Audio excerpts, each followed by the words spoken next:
Hello, Assalamu alaikum. Welcome to the lecture series of Basic Electronics. My name is Sayyid Ali Zamin and today we are going to start lecture number 3.3 और आज का जो topic है वो है mesh analysis. तो चलें start करते हैं मैश एनालिसिस को। जिन लोगों को नहीं पता उनके लिए ये है कि ये जो लेक्चर हैं ये यूट्यूब चैनल पे अपलोड होते हैं। मैश एनालिसिस और इससे रेलिवेंट बेसिक इलेक्ट्रॉनिक्स से और डीएलडी से रिलेटेड जितने भी लेक्चर्स हैं वो यूट्यूब पे अपलोड हो रहे हैं। उसका ये वाला लिंक है जो वीडियो में इसके डिस्क्रिप्शन में शेयर भी कर दूंगा और मेरे नाम से ही है और उसका ये लोगो है। इसके अलावा जो भी पोस्ट होती है, जब भी मैं कोई वीडियो अपलोड करता हूँ, कोई भी अपडेट होती है, वो इस लिंक पे शेयर कर देता हूँ। फेसबुक पेज पे ये पेज है, इसको आप लाइक करें। आपका कोई क्वेश्चन है तो आप मुझे ईमेल कर सकते हैं। जो प्रीवियस लेक्चर था उसमें हमने नोडल एनालिसिस पढ़ा था विद वोल्टेज सोर्स, और जो आज इसमें जैसे आपको पहले भी बताया कि आज के लेक्चर में हम पढ़ेंगे मैश एनालिसिस। तो देखते हैं कि मैश एनालिसिस क्या चीज़ है। अच्छा, मैश जो है वो लूप को कहते हैं और लूप हमने पहले पढ़ ली हुई है चैप्टर नंबर 2 में कि लूप नोड्स और एज लूप नोड क्या होते हैं, ब्रांचेस क्या होती हैं। तो ये चीज़ें हमने पहले कवर कर ली हुई हैं। तो मैश क्या होती है? मैश लूप को ही कहते हैं, ठीक है। और मैश ऐसी लूप होती है जिसके अंदर कोई और लूप नहीं होती। तो यहाँ हम देख सकते हैं, जिन लोगों को पता है लूप का क्या मतलब होता है, तो यहाँ ये देखें, एक ये लूप है, यानी अगर किसी भी पॉइंट से हम स्टार्ट करें तो ये एक लूप है, ठीक है। इसी तरह ये एक लूप है, इसी तरह ये एक लूप है, ये वाली एक लूप है और ये एक लूप है। तो इस सर्किट में टोटल कितनी लूप्स हैं? 1 2 3 4 एंड 5 लूप्स, ठीक है। तो इस सर्किट में जो है 5 लूप्स हैं। तो हमने जो आज का टॉपिक पढ़ना है वो ये पढ़ना है कि इन लूप्स पे एनालिसिस हमने करना है और उससे फाइंड करना है करंट, ठीक है। नोडल एनालिसिस से हम फाइंड करते थे वोल्टेजेस को, मैश एनालिसिस से हम फाइंड करेंगे करंट को। तो मैश क्या होती है? अगेन, मैश एक लूप होती है जिसके अंदर कोई और लूप नहीं होती। यानी ऐसे नहीं है कि ये जिस तरह इस सर्किट में 2 लूप्स हैं तो इसके अंदर भी कोई इस तरह कोई तीसरी लूप बन जाए, कोई इस तरह, ठीक है। यानी बीच में इस एक लूप के अंदर ही कोई और लूप आ जाए, तो इस तरह नहीं होता। बल्कि एक ही लूप होती है और उसको मैश कहते हैं, यानी सिंगल लूप को मैश कहते हैं। तो इसमें दो लूप्स हैं, तो यानी 2 मैशेस हैं। तो इस पे हमने मैश एनालिसिस लगाना है। ये लूप 1 है, ये लूप 2 है। अब हमने इस लूप की जगह क्या कह देना है? ये मैश है 1 है, ये मैश 2 है, ठीक है। तो अच्छा, अब इसके 3 स्टेप्स होते हैं। जिस तरह नोडल एनालिसिस के कुछ स्टेप्स थे होते हैं, उनको डिस्कस करते हैं। क्या है? सबसे पहला स्टेप ये है कि आपने असाइन कर देने हैं करंट को। आपको पता है कि जो लूप में सीरीज में, अब हम कंसीडर इसको सिंगल कर रहे हैं, ठीक है। यानी ये एक लूप है, ये दूसरी लूप है। तो फर्स्ट चैप्टर में शायद हमने डिस्कस किया था, या सेकंड में या फर्स्ट में किया होगा, कि जो सीरीज होता है उसमें वोल्टेज जो है वो ड्रॉप होता है लेकिन करंट सेम रहता है। जो पैरेलल सर्किट्स होते हैं उनमें वोल्टेज जो है वो सेम होता है, यानी हर टर्मिनल के क्रॉस वोल्टेज तो सेम होता है लेकिन करंट डिवाइड हो जाता है, ठीक है। और सीरीज में क्या होता है? करंट जो है वो डिवाइड होता है और सॉरी, करंट सेम रहता है और वोल्टेज डिवाइड होता है। तो अब हमने इसके ऊपर ये जो सर्किट है इसमें पहले इसका स्टेप 1 ये है कि हमने आइडेंटिफाई करना है कि कितनी लूप्स हैं। एक चीज़ हो गई। जब हमने आइडेंटिफाई कर लिया, अच्छा इसमें 2 लूप्स हैं, तो हर लूप को हमने करंट का दे देना है, साइन कर देना है। एक लूप में एक ही करंट गुजरता है, यानी क्योंकि सेम रहता है तो उस पूरी लूप में करंट I1 गुजर रहा होगा, I2 गुजर रहा होगा, आप कोई भी नाम रख सकते हैं। तो मैं कहता हूँ कि ये जो लूप 1 है, ये लूप 1, इसमें करंट I1 गुजर रहा है, ठीक है। इसमें जो भी करंट पास कर रहा है वो I1 है और इस लूप में करंट कितना है? ठीक है, I2 है। सही हो गया। अब नोड पे करंट हमेशा डिवाइड होता है तो ये ऊपर नोड बनी है बी, इस पे हम बाद में देखेंगे कि करंट किस तरह डिवाइड होता है। अभी अभी हम इतना कर लेते हैं। अभी हम पहले स्टेप पे हैं। तो पहले स्टेप में आपने बस बताना है कि लूप्स कितनी है, यानी सॉरी मैश कितनी है, और उस पे करंट के नाम रख दिए। तो आपने इस तरह के ना, आप ये लूप की डायरेक्शन दूसरी तरफ भी कर सकते हैं, एंटी क्लॉकवाइज भी। जब एंटी क्लॉकवाइज करेंगे तो सारी मैशेस में एंटी क्लॉकवाइज करेंगे, जब क्लॉकवाइज करेंगे तो हर मैश में क्लॉकवाइज डायरेक्शन रखेंगे। यानी मेरा कहने का मतलब ये है कि करंट की डायरेक्शन आप कोई भी रख सकते हैं, क्लॉकवाइज या एंटी क्लॉकवाइज। इसमें कौन सी डायरेक्शन उसने बनाई हुई है, क्लॉकवाइज, तो आप एंटी क्लॉकवाइज भी बना सकते हैं, इससे कोई फर्क नहीं पड़ता। लेकिन करना आपने ये है कि अगर एक लूप में क्लॉकवाइज है तो अगली में भी क्लॉक, फिर सब में क्लॉकवाइज रखें। एक में एंटी क्लॉकवाइज रखी है तो सभी में एंटी क्लॉकवाइज वाली डायरेक्शन बनाएंगे आप। तो पहला स्टेप हो गया assign I1 I2 N meshes में, जितने भी मैशेज है। फिर सेकंड स्टेप ये KVL अप्लाई करना है। अब KVL भी हमने पढ़ लिया हुआ है। अगर कुछ स्टूडेंट्स को KVL किरचॉफ्स वोल्टेज लॉ या करंट लॉ नहीं आता तो KVL को वो सर्च करें, लिख के मेरा लेक्चर नंबर बेसिक इलेक्ट्रॉनिक्स और KVL KCL, मेरे ये प्लेलिस्ट में आप देखेंगे तो KVL और KCL पे लेक्चर अपलोड है, आप उसको देख सकते हैं अगर आपको नहीं पता तो। तो सेकंड स्टेप क्या है, हमने KVL अप्लाई करना है। और थर्ड स्टेप ये है कि वो जो इक्वेशंस आ जाएंगी हमारे पास उनको हम सॉल्व करेंगे, चाहे एलिमिनेशन मेथड से यूज़ करें चाहे क्रैमर रूल से करें। और ये मेथड भी आपको आता है क्योंकि हमने लास्ट टाइम डिस्कस किया था इसको नोडल एनालिसिस में। आसान सा लेक्चर है। सबसे पहले ये एक डायग्राम दी हुई है। स्टेप वन क्या करना है, आपने ये करंट बना देने हैं। करंट की डायरेक्शन, दो मैशेज हैं इसमें तो दो करंट I1 I2 बना दिया। ठीक है, नोड पे जो है वो करंट क्योंकि डिवाइड होता है तो आप इसको I3 लिख सकते हैं जिस तरह इसने लिखा हुआ है, लेकिन इसकी अभी हमें ज़रूरत नहीं है। ठीक है, जब ज़रूरत होगी तो मैं आपको बताऊंगा। अभी हमें ज़रूरत है बस I1 और I2 की। अच्छा, तो अब आपने क्या करना है कि कोई भी डायरेक्शन ले लेनी है, वहां से हर लूप पे अलहदा अलहदा से एक KVL अप्लाई करना है। तो बताएं कितनी इक्वेशंस बनेंगी अगर दो लूप्स हैं और उन दोनों पे सेपरेटली हम KVL अप्लाई करें तो कितनी इक्वेशंस हमें मिलेंगी, दो मिलेंगी। अगर हमारे पास तीन मैशेज हैं तो हमें तीन इक्वेशंस मिलेंगी। जितने नंबर ऑफ मैशेज हैं उतने नंबर ऑफ इक्वेशंस मिलती हैं। ठीक है, और उतने ही नंबर ऑफ अननोन्स होते हैं। उतने ही नंबर ऑफ अननोन्स होने का क्या मतलब है, उतना ही I1 I2 I3 हो जाएगा। तो I1 I2 I3 को फाइंड आउट करना होगा क्योंकि मैश एनालिसिस में हम करंट फाइंड करते हैं। तो जितनी भी लूप्स होती हैं उतने हमें करंट फाइंड करने होते हैं। इसमें दो लूप्स हैं तो इसमें हमें दो करंट फाइंड करने हैं जिनका नाम है I1 और I2। हमने खुद से खुद ही ये लिख दिया हुआ है I1 और I2। अच्छा, अब क्योंकि हमने एक सेपरेट, अभी हमने सिर्फ इस लूप पे KVL अप्लाई करना है। ठीक है, दूसरी को आपने इग्नोर कर देना है। तो जब भी KVL अप्लाई करते हैं तो कोई कहीं से भी स्टार्ट कर लेते हैं उस लूप में। मैं यहाँ से फॉर एग्जांपल कहता हूँ, यहाँ से करते हैं। ठीक है, यहाँ से ऊपर जाते हैं हम, क्योंकि हमने डायरेक्शन क्लॉकवाइज रखी है तो हमें ऊपर जाना पड़ेगा इस तरह, फिर इधर आएंगे, फिर यहाँ से नीचे आएंगे। ठीक है, और फिर यहाँ से इधर जाएंगे। तो KVL आपको पता ही है किस तरह अप्लाई करते हैं। तो ये हम डायरेक्शन को फॉलो करने लगे हैं।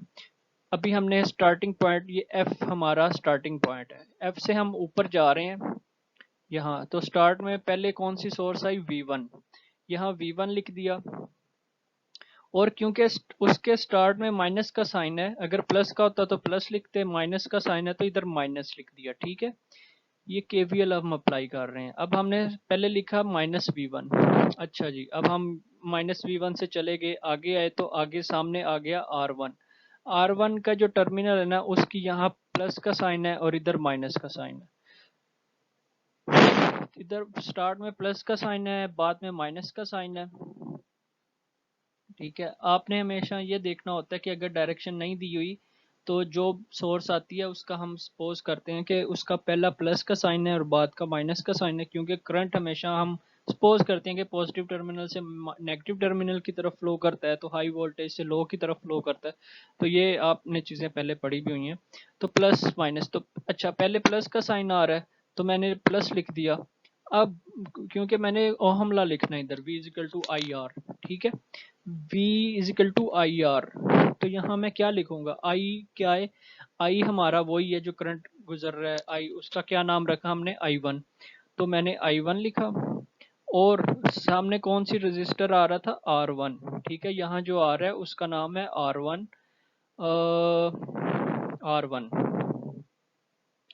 तो मैंने आर वन लिख दिया, ठीक हो गया। वी ये हमने लिख दिया, V is equal to R one I one, ठीक हो गया। अब हम यहाँ से नीचे आ रहे हैं, अब ये आपने बहुत ध्यान से सुनना है, क्योंकि ये थोड़ा सा डिफरेंट हो गया यहाँ केवीएल से जो हम पहले लगाते थे, क्योंकि ये मैश एनालिसिस है, और मैश एनालिसिस में यहाँ क्या हो रहा है कि इस लूप को के साथ ये जो रेजिस्टेंस है, सॉरी ये वाली आर थ्री, ये दोनों लूप्स के दरमियान में आ रही है, यानी इसको लूप टू भी यूज कर रही है, या मैश टू भी यूज कर रही है, और मैश वन भी यूज कर रही है। तो यहाँ से आप थोड़ा सा ध्यान से सुने कि अब यहाँ से हम नीचे जब आ रहे हैं, नीचे जब आ रहे हैं तो हमारे सामने आ रहा है आर थ्री। आर थ्री का अब ये प्लस का साइन स्टार्ट में और इधर माइनस का साइन है। अच्छा, मैंने पहले प्लस लिख दिया, और जो रेजिस्टेंस आ रही है वो लिख दी आर थ्री। ठीक है, आर थ्री ने तो सेम रहना है, लूप वन में भी लूप टू में। चेंज को क्या हो रहा है, करंट। करंट आप देखें लूप, क्योंकि रेजिस्टेंस जो है आर थ्री वो दोनों में शेयर है, तो हमें अब दोनों लूप्स की करंट की वैल्यू लिखनी पड़ेगी।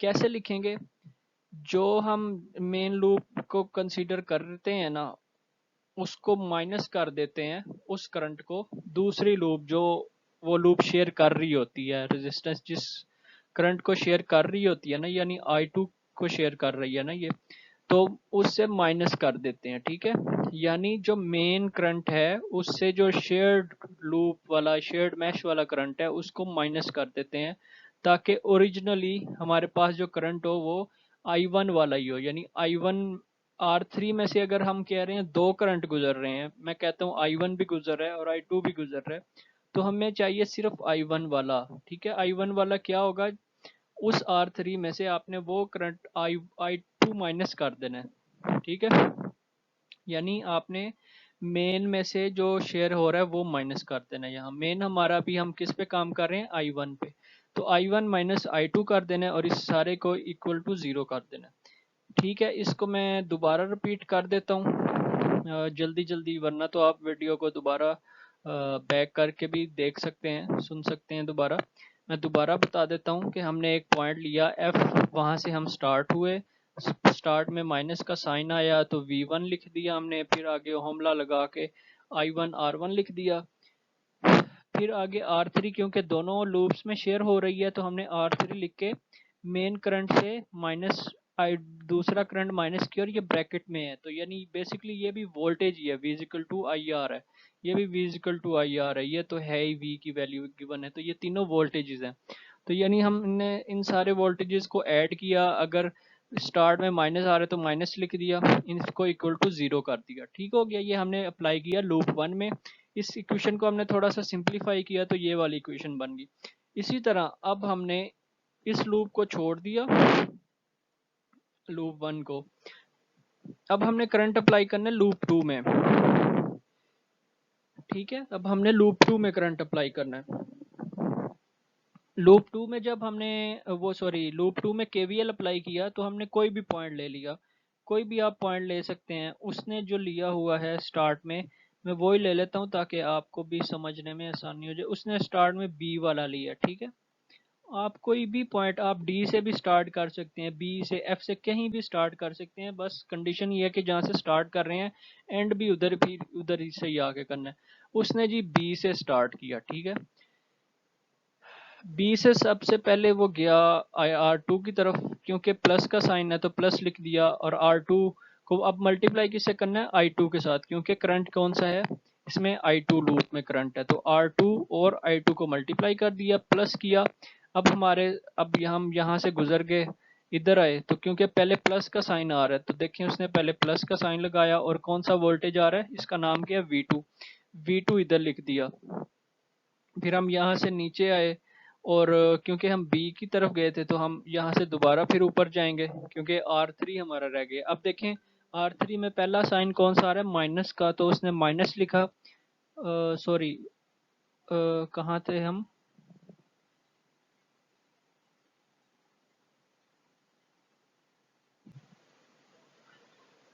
यहाँ एक छोटी सी मिस्टेक है शायद, I2 माइनस, ठीक है, यहाँ छोटी सी एक मिस्टेक है कि यहाँ पहले माइनस का साइन आना था, उसने प्लस का लिख दिया, ठीक है, यानी यहाँ आपने माइनस करना है।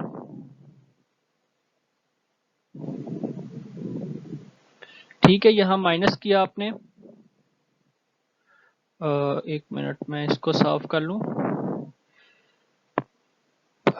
अच्छा, यहाँ माइनस का साइन है और फिर आपने लिखना है R3, ठीक है, और अब क्या करना है वही काम।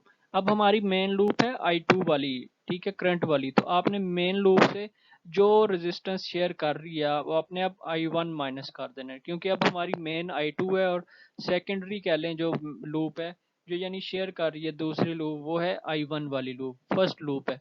तो उसका करंट माइनस करके इसको इक्वल टू 0 किया और सारे को, इस इक्वेशन को आपने सॉल्व कर लिया। ठीक हो गया, सही है, ये आपको स्टेप पता चल गया कि दो स्टेप थे। पहला स्टेप था आपने लूप बतानी है कितनी है, फिर सेकंड स्टेप ये था कि आपने उसमें वो क्लॉकवाइज या एंटी क्लॉकवाइज करंट की डायरेक्शन बता देनी है और हर करंट का नाम रख देना। जितनी लूप है, 3 लूप है, तो I1 I2 I3 नाम रख दिया। थर्ड स्टेप ये है कि आपने हर लूप पे अलग-अलग KVL अप्लाई करना है और देखना है कि अगर कोई रेजिस्टेंस शेयर हो रही है तो उससे वो माइनस कर देना है करंट, जो जो भी लूप उसको शेयर कर रही है। ठीक है, नेक्स्ट स्टेप क्या है? नेक्स्ट स्टेप में आपने वो जो इक्वेशन मिल जाएंगी आपको, उनको आपने थोड़ा सा सिंप्लीफाई करके लिख देना है। अब ये लास्ट स्टेप ये है कि आपने या तो इस तरह की इक्वेशन मिलेंगी तो या तो आप क्रैमर रूल उस पर लगा सकते हैं मैट, या आप उसको उसको क्या कहते हैं, वो जो मेथड होता है इलिमिनेशन मेथड, उसको यूज करके आप आंसर निकाल सकते हैं I1 का और I2 का। अभी हम एक एग्जांपल कर लेते हैं, और ये एक एग्जांपल है, इसमें कितनी लूप्स हैं? हमारे पास 2 लूप्स हैं। तो फर्स्ट स्टेप आपने क्या किया, आपने लूप आइडेंटिफाई करके उनको करंट का ये नाम दे दिए, ठीक है। स्टेप क्या है? सेकंड स्टेप ये है कि आपने सेकंड स्टेप ये है कि आपने केवीएल अप्लाई करना है। केवीएल आप कहीं से भी अप्लाई कर सकते हैं, ठीक है, मैं नॉर्मली यहाँ से करूँगा और उसका चलें वहाँ से कर लेंगे, ठीक है। तो ये 2 पॉइंट हमने सेलेक्ट कर लिए कि हम के लूप 1 को हमने यहाँ से अप्लाई किया, तो यहाँ से हम ऊपर गए, स्टार्ट में माइनस का साइन आ रहा है तो माइनस लिख दिया। इसी तरह इसका +5 आ रहा है तो 5 रेजिस्टेंस की वैल्यू है और I1 इसमें से करंट गुजर रहा है तो वो लिख दिया। फिर आगे इसी तरह 10 आ रहा है, रेजिस्टेंस की वैल्यू है, और main loop I1 minus I2 कर दिया, ठीक है। और फिर थोड़ा सा हम यहाँ से नीचे आए तो सामने जो आगे सोर्स आ रही है वो 10 वोल्ट्स वाली आ रही है, तो 10 वोल्ट्स लिख दिया। तो यहाँ से यहाँ एंड हो गया, पूरी हमारी लूप कंप्लीट हो गई। इसको 0 के इक्वल रखा। इसी तरह सेकंड लूप को स्टार्ट किया उसने 6i2 से स्टार्ट किया, और इसी तरह हमने पूरी लूप को चला के यहाँ से यहाँ उसको ख़त्म कर दिया, ठीक हो गया। यानी ये दोनों इसी तरह हमने इक्वेशंस अप्लाई की और इनको सिंप्लीफाई कर लिया। अब हमारे पास 2 इक्वेशन मिल गई हैं, ये जिस जिस तरह गिवन है 3.51 और 3.5.2। तो इन दोनों को आप वैसे इलिमिनेशन मेथड से बता सकते हैं कि करंट I1 की और I2 की क्या वैल्यूज आ रही हैं। वरना 2 मेथड हैं, यही एक फर्स्ट मेथड जो है सब्स्टिट्यूशन वाला मेथड है, या इसको मैं इलिमिनेशन मेथड भी बोलता हूँ। तो आप इसको भी यूज़ कर सकते हैं। इससे भी ये देखें कि उसने करंट I1 I2 की वैल्यूज़ फाइंड आउट कर दी हैं। अदरवाइज आप ये क्रैमर्स रूल से भी इसको सॉल्व कर सकते हैं, और क्रैमर रूल ये डिटर्मिनेंट फाइंड आउट करते हैं। तो ये आज का टॉपिक था, मैश एनालिसिस, इसको हमने पढ़ा। इसमें हमारे पास 3-4 स्टेप्स थे। स्टेप 1 ये था कि आपने करंट को फाइंड आउट करना है, और सॉरी मैश को फाइंड आउट करके करंट उसको साइन कर देने हैं। स्टेप 2 ये था कि आपने उसमें केवीएल अप्लाई करना है हर लूप में इंडिविजुअली। जो कोई रेजिस्टेंस शेयर हो रही है उसमें क्या करना है, रेजिस्टेंस लिख के ब्रैकेट में मेन करंट माइनस जो दूसरी लूप का करंट है वो माइनस कर देना है। उस जो 2 इक्वेशन मिलेंगी उनको आपने सिंप्लीफाई करके एलिमिनेशन मेथड से, सब्स्टिट्यूशन मेथड से या क्रैमर रूल से, किसी भी मेथड से आप, कोई एक यूज़ करना है, सारे यूज़ नहीं करने, किसी भी एक मेथड से आप उसको सॉल्व कर सकते हैं। तो ये हमारा टॉपिक था। नेक्स्ट टॉपिक जो होगा वो होगा mesh analysis with current source. वो हमारा इस बुक का मोस्ट प्रोबेबली लास्ट टॉपिक होगा, उसके बाद कुछ और टॉपिक स्टार्ट करेंगे। तो अगर किसी ने चैनल सब्सक्राइब नहीं किया वो लाजमी कर ले, सारे मैं लेक्चर इस पे अपलोड करता हूँ। काफ़ी स्टूडेंट्स को मैंने देखा कि वो लेक्चर रेगुलरली नहीं सुन रहे, तो उस चीज़ का उन्हें नुकसान होगा। तो चलें, खैर, अपना ख्याल रखें और अल्लाह हाफिज़।